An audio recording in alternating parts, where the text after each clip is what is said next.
Episódio 3. É só sexo? Olha, eu sinto dizer, mas ainda que os adeptos da transa casual possam jurar que não tem grilo, não envolve sentimento nem qualquer outro desejo, isso de, mas era só sexo, não existe.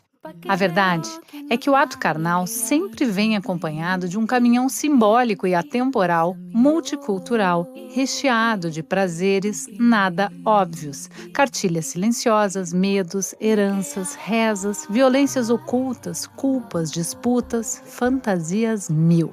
Mas o que é o sexo, afinal? Nesse episódio, a pergunta é simples e a resposta nem tanto, porque só uma coisa é certa: nunca é só sexo.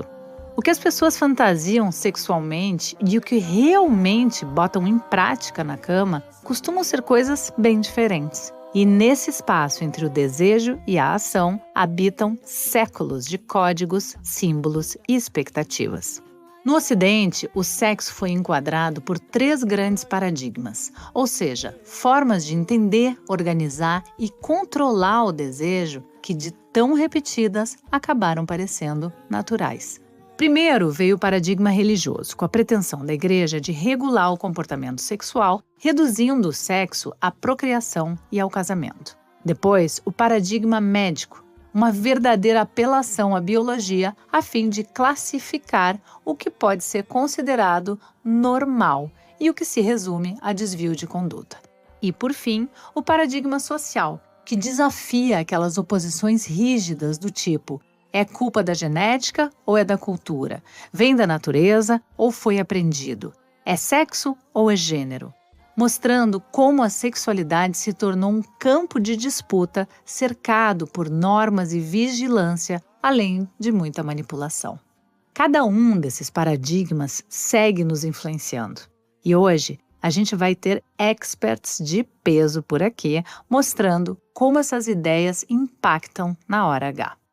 Mas antes, acho que vale um exemplo e uma ótima alegoria para puxar o fio desse novelo que é o sexo e tentar desembaraçar o que existe de corpo e discurso nele. É o tanto de elaboração que gerou e ainda gera uma história inventada cerca de 2.500 anos atrás, e pela qual eu sou particularmente obcecada, principalmente depois de ver encenada no teatro.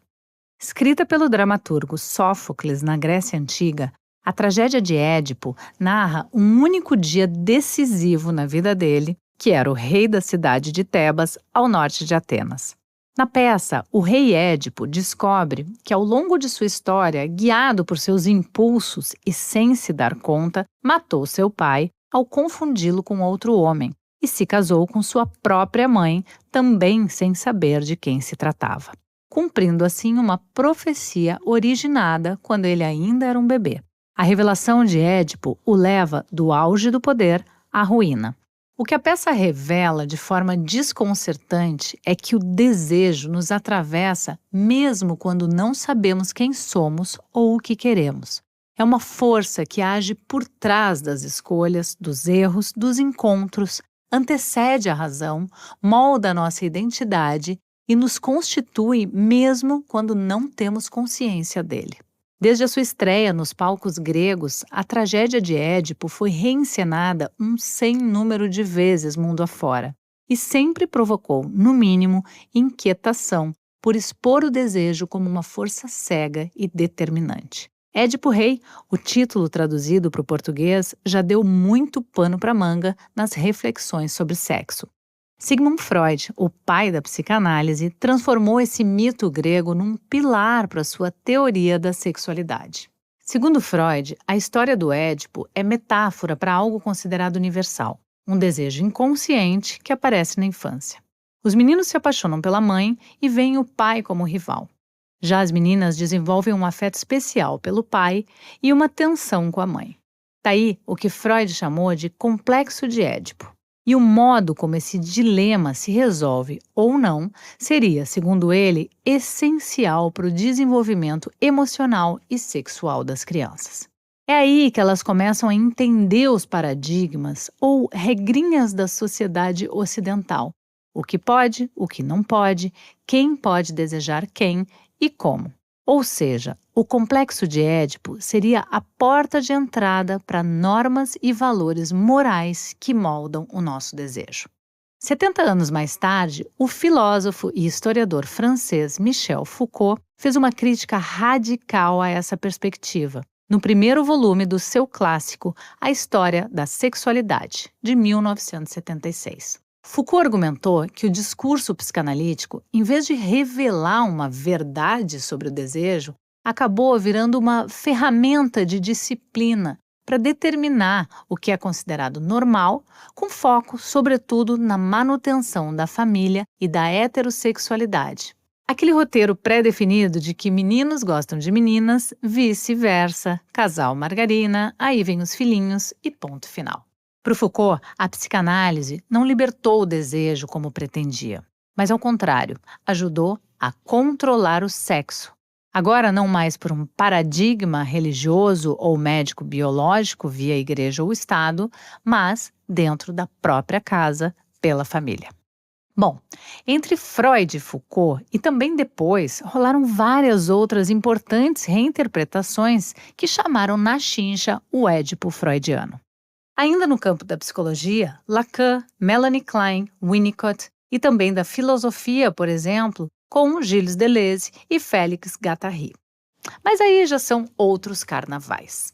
O que importa mesmo é que a tragédia grega virou uma disputa universal sobre o desejo, capaz de demonstrar como o sexo nunca será só sexo. Pois é, essas foram só as preliminares. O episódio de hoje é cabeçudo, mas como sempre, sem vergonha de tornar tudo ao alcance de todos e todas. E para ajudar a revelar o que existe entre o instinto e a cultura na sexualidade, quem chega chegando é o psicanalista Christian Dunker, que também é professor titular em psicanálise e psicopatologia do Instituto de Psicologia da USP. A distinção entre sexo e sexualidade é fundamental para entender tudo em psicanálise. Freud distinguiu o sexo, que a gente pode entender assim como penetração, envolvimento dos órgãos genitais, possibilidade de reprodução, de uma teoria mais ampla, né, que a gente poderia dizer assim, uma teoria geral sobre o prazer, sobre a satisfação, sobre os modos paradoxais de gozo que a gente encontra nas pessoas.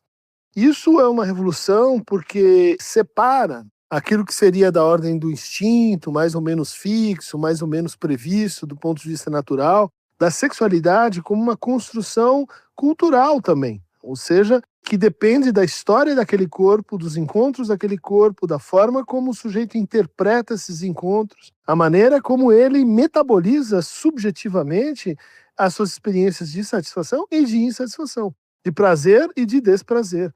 Daí que críticas que dizem assim, não, o Freud reduz tudo à sexualidade. Escuta, ela está ampliando bastante o que pensamos sobre sexualidade, a ponto de estudar todas as suas variantes que alteram o objetivo, a meta, e dizer, olha, tudo isso está presente em todos nós. A criança é um perverso polimorfo, ela tem uma aptidão para encontrar prazer em coisas que os adultos e os adultos normalizados vão repudiar, mas isso está lá na criança. Então ele muda com a noção de sexualidade o nosso entendimento do que é o infantil.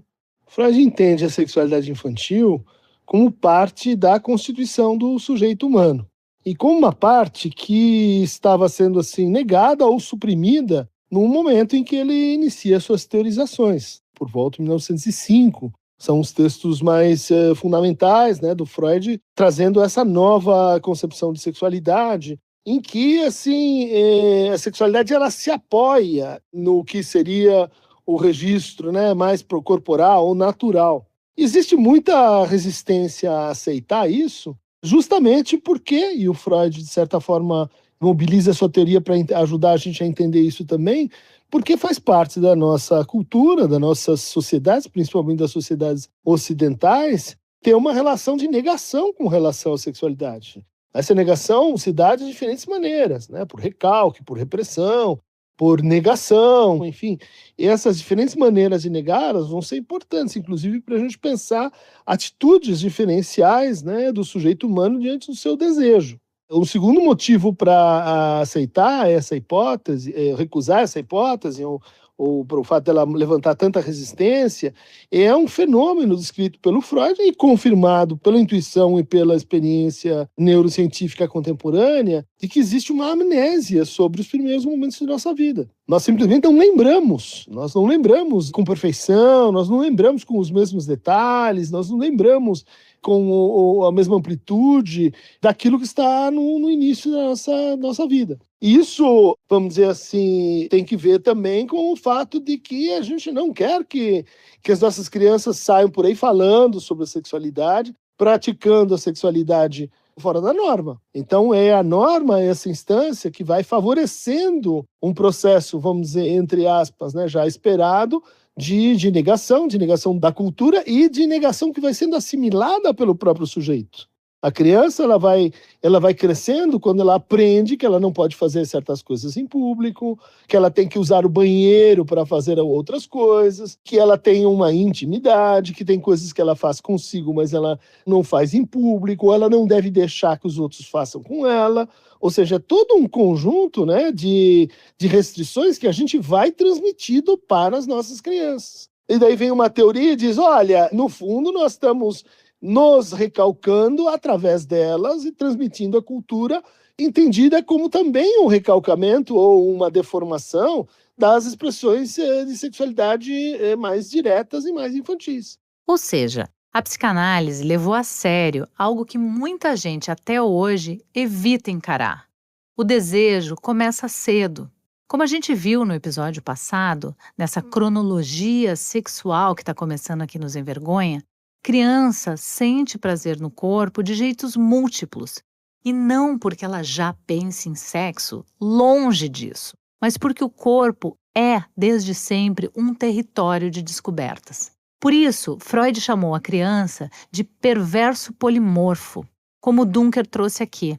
Parece até um xingamento, né? Mas, na verdade, é só observação. A criança sente prazer sem seguir o roteiro adulto, antes mesmo da ideia de sexo. Ela chupa o dedo, se esfrega na fralda, ri de uma cosquinha, e tudo isso é sexualidade. Só que aí entra a cultura para domesticar essa sexualidade, com suas regras e paradigmas. Ensina a esconder, a negar, reprimir. E a criança aprende. Aprende que não pode fazer certas coisas em público, é claro. Que tem que sentir vergonha, que tem que se enquadrar. No fundo, a gente transmite a cultura justamente ao dizer o que não pode.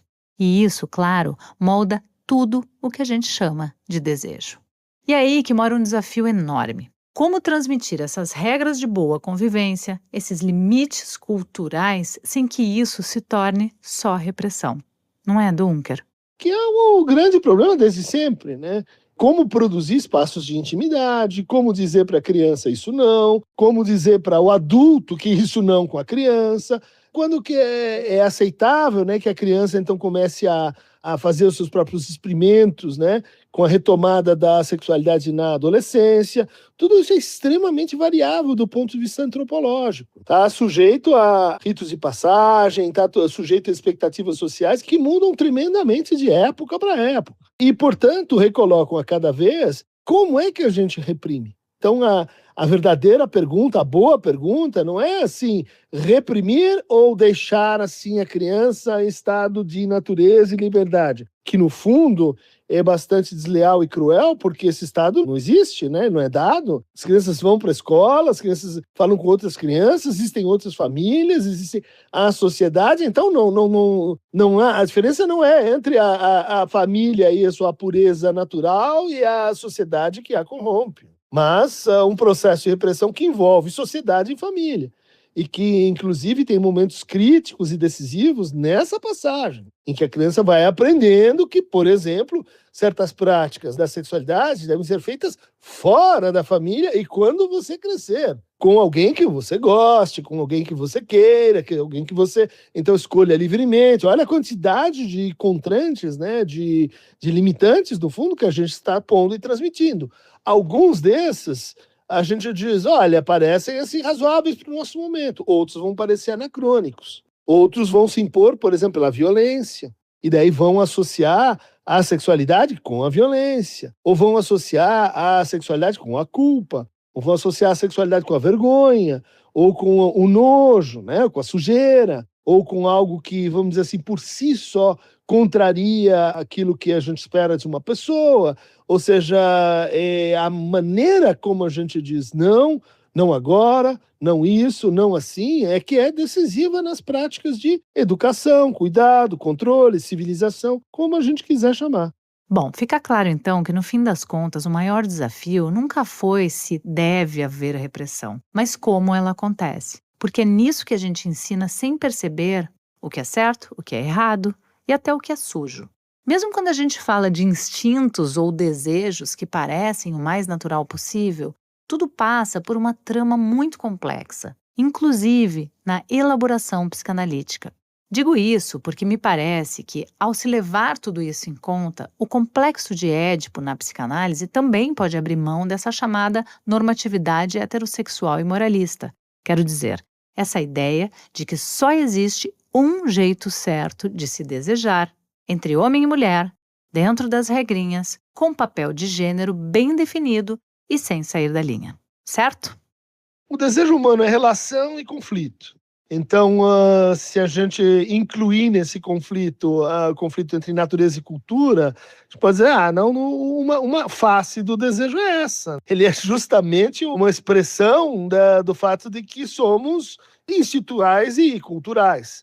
Mas essa é uma apreciação, vamos dizer assim, com um olhar muito distante. Se a gente for perceber e colocar as coisas mais de perto, né, a gente vai dizer que o desejo humano ele se caracteriza justamente pelo tipo de plasticidade, pelo tipo de indeterminação, pelo tipo de história, pelo tipo de simbolização, que são aspectos que a gente vai encontrar e vai usar, inclusive, para definir o que é cultura. Veja, não precisei mobilizar muitas noções que viessem assim da biologia para fazer isso, ou da teoria geral dos instintos, ou da genética, ou da teoria da evolução.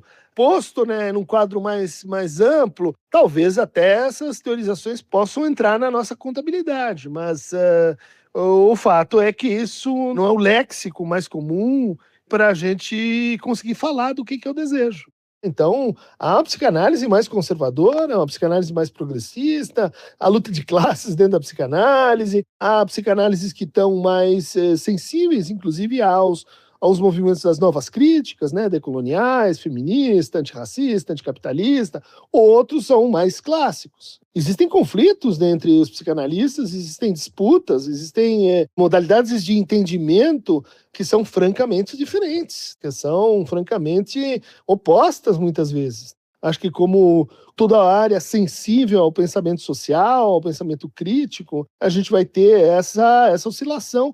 E isso também faz parte da graça. Aqueles que diziam, não, porque a psicanálise, Freud, mais de 100 anos, não estão entendendo nada, né? Quer dizer, não estão acompanhando o quanto os debates são ferozes, né? São de alta repercussão, que a psicanálise é uma teoria em transformação, uma prática em transformação também. Assim como o sexo, então. Bom, quando a gente entende que o desejo é atravessado pela cultura, pelos símbolos, pela linguagem, também precisa reconhecer uma coisa importante. A própria ideia de heterossexualidade como modelo tido como natural e universal trata-se de uma invenção histórica. E isso muda tudo, porque significa que até isso foi aprendido. Quem desenvolve essa leitura com muita precisão é uma das vozes mais potentes no debate sobre corpos, linguagem e dissidência de gênero no Brasil, a filósofa e escritora Helena Vieira. O desejo não é inventado, as pessoas desejam e se relacionam desde que o mundo existe. A questão é, como é que esse conjunto de relações, dessas diversas formas de se relacionar humanas, dessas diversas eróticas humanas, como é que elas vão ser classificadas? E como ao longo do tempo, algumas delas serão classificadas como sendo patológicas e outras classificadas como sendo naturais, corretas, ideais. A heterossexualidade, ela é inventada como sexualidade normal, ou seja, há uma operação de poder e saber. Quando a gente fala de uma operação de poder e saber, eu estou dizendo que determinadas ciências, determinadas instituições que ao longo do tempo produzem aquilo que nós vamos entender como verdade, vão estabelecer que a heterossexualidade é a forma normal da sexualidade, a forma verdadeira. A ideia da heterossexualidade como sexualidade natural e normal, ele é muito jovem. O termo começa a se popularizar com o sentido que nós conhecemos ali por volta dos anos 20. Né? Tem um livro muito interessante sobre o tema, do Jonathan Ned Katz, que se chama A Invenção da Heterossexualidade. Ele faz justamente toda essa história da heterossexualidade. Isso é muito interessante, porque quando ele decide investigar uma história da sexualidade, ele está dizendo para a gente, olha, não é só a homossexualidade que precisa ser pensada em termos de suas origens, como tem sido feito. É preciso interrogar como é que as categorias sexuais, como é que nós construímos a verdade sobre o sexo. Como é que nós consideramos uma coisa natural e outra coisa antinatural? Através de quais operações de saber, de quais discursos, de quais conhecimentos. E são esses conhecimentos que estabelecem essas verdades comprometidos com uma ordem política específica? São. Aquele momento no final do século XIX, no início do século XX, a gente tem uma Europa que está se industrializando e que ela se industrializa com problemas populacionais. É nesse momento que a gente vai ver a invenção da família moderna. A família moderna, ela vai ser criada nesse momento como um núcleo reprodutivo. Por quê? Porque era preciso fabricar gente para trabalhar. Como é que se produz gente? Incentivando a reprodução e inibindo práticas não reprodutivas. Existe, portanto, uma economia política do nascimento da heterossexualidade, que organiza o surgimento das categorias sexuais tais e quais nós as conhecemos. O que é mais importante aqui é a gente entender que a forma como o nosso desejo e práticas sexuais se organizam hoje, elas não foram assim sempre e elas não serão assim sempre. E que mesmo olhando o conjunto da diversidade das práticas sexuais realizadas hoje, elas são múltiplas e variadas. Não é? O que nós temos são convenções que vão nomear esse desejo, produzir hierarquias que respondem, na verdade, a um ordenamento de poder. Bom, Helena mostrou aqui como essa imposição de uma chamada normatividade, ou seja, de um modelo único do que seria certo, natural ou aceitável, serve, inclusive, para balizar a economia. Ela disse, incentivando a reprodução e inibindo práticas não reprodutivas. Se a gente pensa na política mundial atual, soa muito familiar, não é? As convenções, de fato, atendem às necessidades de cada época. Mas o problema é que a gente faz disso uma verdade inabalável e existencial, não é, Helena? A heterossexualidade, ela não é uma opção. As pessoas são sempre previamente entendidas como heterossexuais. É justamente porque a heterossexualidade é compulsória que, por exemplo, nenhuma pessoa heterossexual precisa se assumir. Porque já se presume que ela seja heterossexual. Já se presume que os sentimentos sejam heterossexuais, que os desejos sejam heterossexuais. Né? Então, a heterossexualidade compulsória diz respeito às formas de imposição da heterossexualidade para todo mundo. Né? Então, quando alguém olha e pergunta, e o namoradinho, e a namoradinha, está sempre perguntando isso dentro de um padrão heterossexual. Né? Então, a heterossexualidade compulsória ela tem a ver com esse conjunto de expectativas sociais sobre um corpo que sempre impõe sobre esse corpo a heterossexualidade. E essa compulsoriedade também tem a ver com a experiência social aprendida sobre as próprias emoções. Né? Uma pessoa que não é heterossexual, ela vai aprender como sobre as suas emoções? Os filmes nos ensinam sobre o amor de adolescentes heterossexuais. Os outdoors mostram casais heterossexuais. Os romances mostram casais heterossexuais. Nós aprendemos sobre os dramas de amor das pessoas heterossexuais. Nós aprendemos sobre os dramas do casamento dos casamentos heterossexuais. Quando uma pessoa se depara com um conjunto de emoções que não são tipicamente aquelas heterossexuais, simplesmente não tem referência. Porque numa cultura em que a heterossexualidade é compulsória, só se produz saber sobre a heterossexualidade. Só se produz conhecimento sobre a heterossexualidade. De modo que não há um repertório histórico, político, psicológico, de conhecimento para as pessoas não heterossexuais. Acho que, claro, existem outras dimensões da compulsoriedade, da heterossexualidade, mas acho que essas daqui são algumas das mais importantes. A forma como a heterossexualidade é imposta. E não só imposta, e acho que essa é uma outra dimensão mais importante, também como é que as pessoas são empurradas pela heterossexualidade. Até agora eu falei dos efeitos dessa imposição nas pessoas não heterossexuais. Mas existe um efeito dessa imposição nas pessoas heterossexuais. A imposição para a maternidade sobre as mulheres, a imposição para o casamento, a imposição que os jovens meninos na adolescência sofrem para assumirem uma posição misógina e de pegação, e de pegar todas, e de compulsão sexual, não é? Porque se isso não acontecer, a sua sexualidade é colocada sob suspeita. Isso tudo é heterossexualidade compulsória. E aí eu acho importante entender que a compulsoriedade da heterossexualidade, ela impacta a sociedade de modo geral. Se a heterossexualidade foi erguida como um modelo obrigatório, o próximo passo é perguntar: quem paga o preço dessa norma? Porque ela não opera no vazio.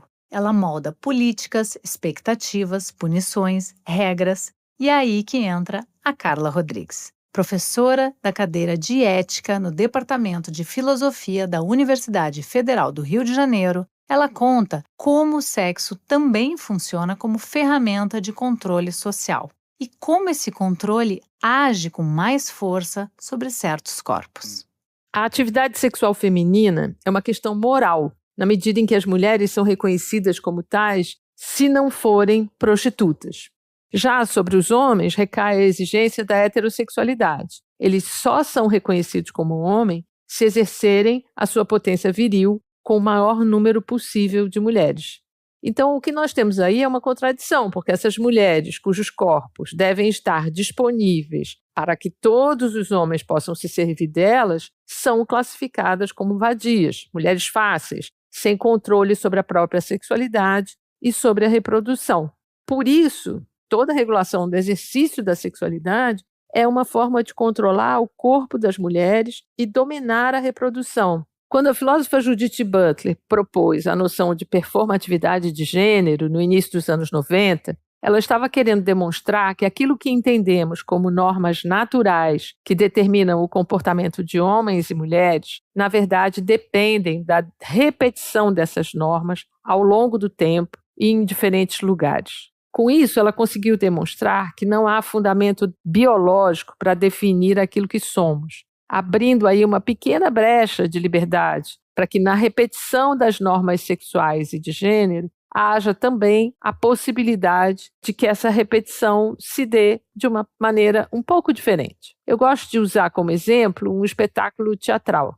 Todas as noites, os atores e atrizes entram em cena para repetir uma apresentação, uma performance que tem regras, com direção, roteiro, falas, posições de palco.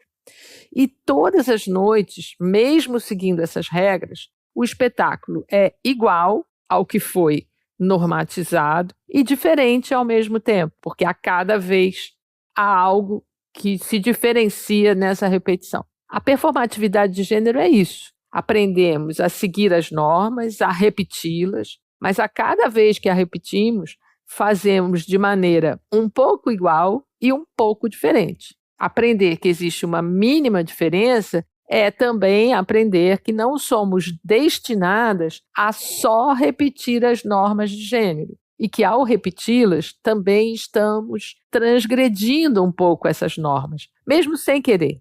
Quer dizer, então, que quando a mulher decide viver a sua sexualidade livremente, sem culpa, sem pedir desculpa, ela ainda corre o risco de ser lida como vulgar ou irresponsável, enquanto o homem, se fizer o mesmo, é visto como viril e potente. A Carla está mostrando como essas regras que parecem naturais sobre como homens e mulheres devem desejar são, na verdade, parte de uma moral construída e muito desigual. E aí vem um ponto que eu adoro, que é quando ela recorre a Judith Butler para explicar como essas normas funcionam. Como se a gente estivesse encenando uma peça todo santo dia. A gente decora o roteiro, aprende a posição no palco e repete tudo, até o figurino. Mas sempre com algum improviso, nem que seja o mínimo. Ou seja, a gente pode até nascer dentro de um script, mas sempre há espaço para escapar da marcação. Se formos levar Freud muito a sério, toda sexualidade é transgressora e responde a desejos inconscientes. De modo que 110 anos depois dele ter publicado um texto clássico, que é A Pulsão e Seus Destinos, podemos dizer que onde há sexualidade, há transgressão. Portanto, o que assistimos desde o século XX é a reivindicação de que as expressões de sexualidade não sejam mais escondidas entre quatro paredes e possam, então, sair do armário para constituir parte da identidade de cada pessoa. Nesse sentido, eu poderia argumentar que o movimento LGBTQIA+, está diretamente ligado à ampliação do conceito de humanidade ao qual já me referi. Ou seja, não é mais possível que a gente continue sustentando a hipótese de que só o homem heterossexual branco representa a humanidade. Então, se até aqui a gente entendeu que a sexualidade não é natural, que o desejo não é puro, que a heterossexualidade é uma invenção recente, o que resta no fim das contas, minha gente? Para espremer a pergunta até a última gota, a gente chama agora o Francisco Bosco, filósofo, ensaísta e leitor sagaz de psicanálise, desses que misturam Lacan cultura pop sem perder profundidade. E é do Lacan, o psicanalista francês que fez barulho no pós-guerra ao reler Freud com lentes novas, que vem uma das frases mais provocadoras sobre o tema. Não existe relação sexual. Não, a gente não vai simplesmente começar o episódio dizendo que nunca é só sexo e terminar concluindo que sequer existe relação sexual. Lacan não quis dizer que as pessoas não transam, mas sim que o sexo, mesmo quando parece encontro, é também desencontro. Exatamente porque todo o repertório que vimos até aqui como formador dos significados que entendemos por sexo também difere de pessoa para pessoa. E é disso que o Chico fala agora. Oi, querida, vamos lá. Então, o que eu entendo por essa enigmática frase do Lacan, né? Não existe relação sexual. Ela está fundamentada numa espécie de abismo imaginário, numa descontinuidade imaginária entre os sujeitos. Então, cada sujeito tem seu imaginário, o seu narcisismo, as suas fantasias inconscientes que estruturam o seu desejo. E o que está em jogo numa relação sexual, e por relação sexual aí deve-se entender não apenas o ato sexual em si, a penetração, mas toda a dinâmica de envolvimento sexual entre duas pessoas. E essa dinâmica é fundamentalmente uma dinâmica narcísica. O que a dispara, o que a mobiliza é o narcisismo de cada um, é a fantasia inconsciente de cada um que se projeta sobre o outro. O outro, portanto, ele é tragado pela fantasia inconsciente de cada um para desempenhar um certo papel de ativação dessa fantasia inconsciente que produz desejo, produz confirmação da autoimagem. Então, no limite, não existe relação sexual, porque o ato sexual, no sentido mais amplo, né, ele não é da ordem da relação, ele é da ordem de uma captura do outro para fins de satisfação narcísica.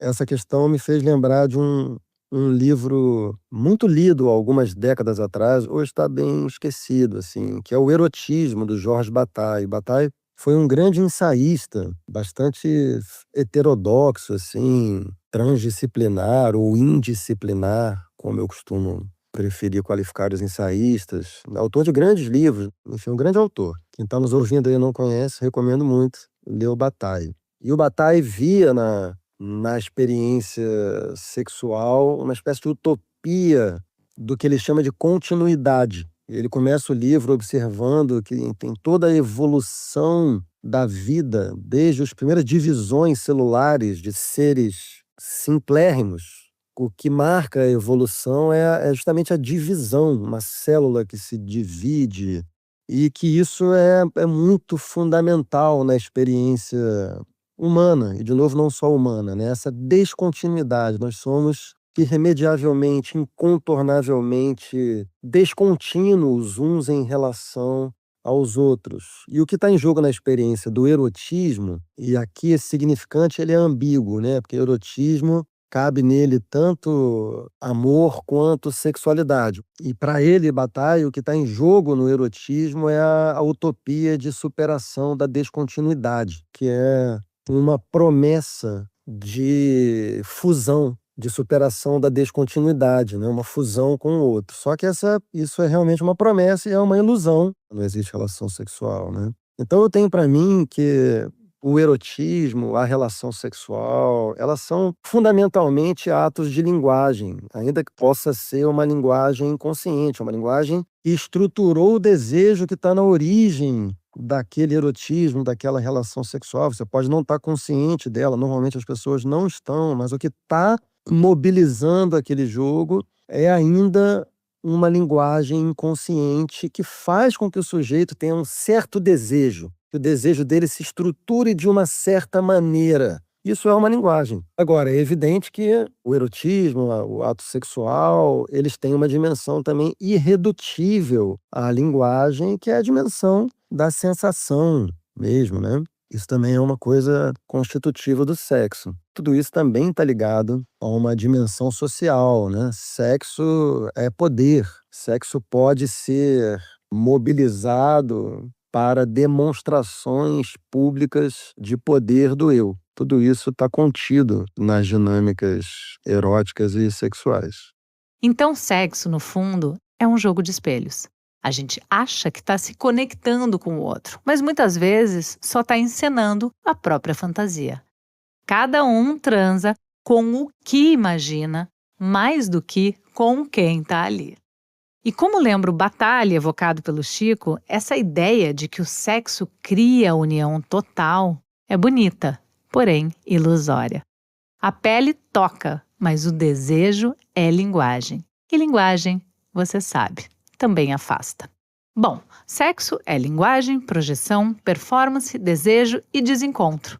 Seria então o sexo uma ilusão? Uma espécie de encenação que promete fusão, mas entrega falta? Chico, por que o desejo parece sempre escapar à lógica da completude? E o que isso revela sobre a nossa busca por prazer? Essa é uma premissa meio que fundamental, né, da psicanálise freudiana, lacaniana, que é essa da incompletude do desejo. O desejo nunca se encontra perfeitamente com o seu objeto. Aliás, isso é bem anterior à psicanálise, né? Isso está, por exemplo, no mito de Aristófanes, tal como narrado no Banquete de Platão. Ali, né, para quem se lembrar, tem o mito do hermafrodita, que seria um ser humano originário perfeito, autossuficiente, que foi partido e que desde então deu origem a essa incompletude fundamental que faz com que cada um de nós procure o outro. E que, entretanto, do ponto de vista do desejo, essa procura ela está fadada a jamais se realizar completamente. O que não significa dizer que depois do ato sexual você não experimenta algum nível de satisfação, e sim que essa satisfação obtida com o ato sexual, ela coincide imediatamente com o recomeço do ciclo da insatisfação. E isso é a dinâmica do desejo. Não há outra dinâmica possível dentro da lógica do desejo.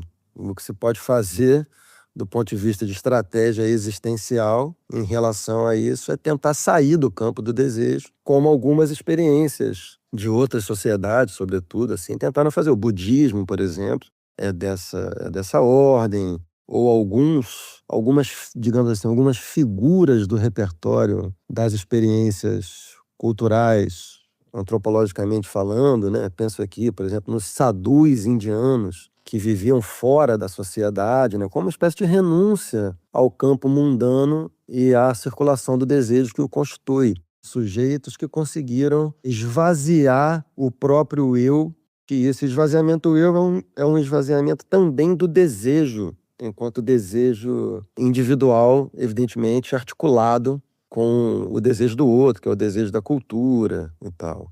Mas, enfim, é isso. A lógica do desejo, ela é a lógica da incompletude. E vivamos com isso.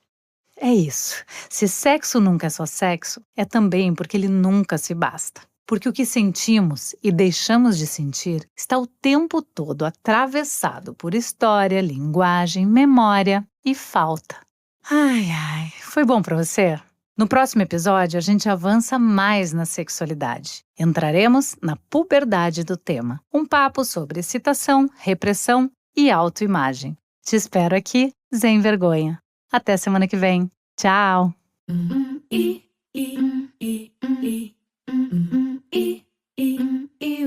O Sem Vergonha é um podcast dividido em curtas temporadas e em cada uma delas a gente vai tratar de um tema contemporâneo diferente.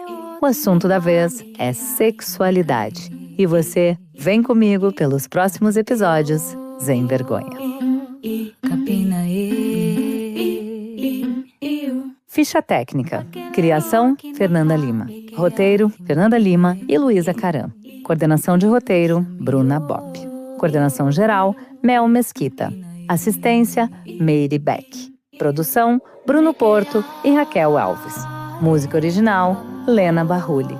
Edição e sonorização, Augusto Marcato.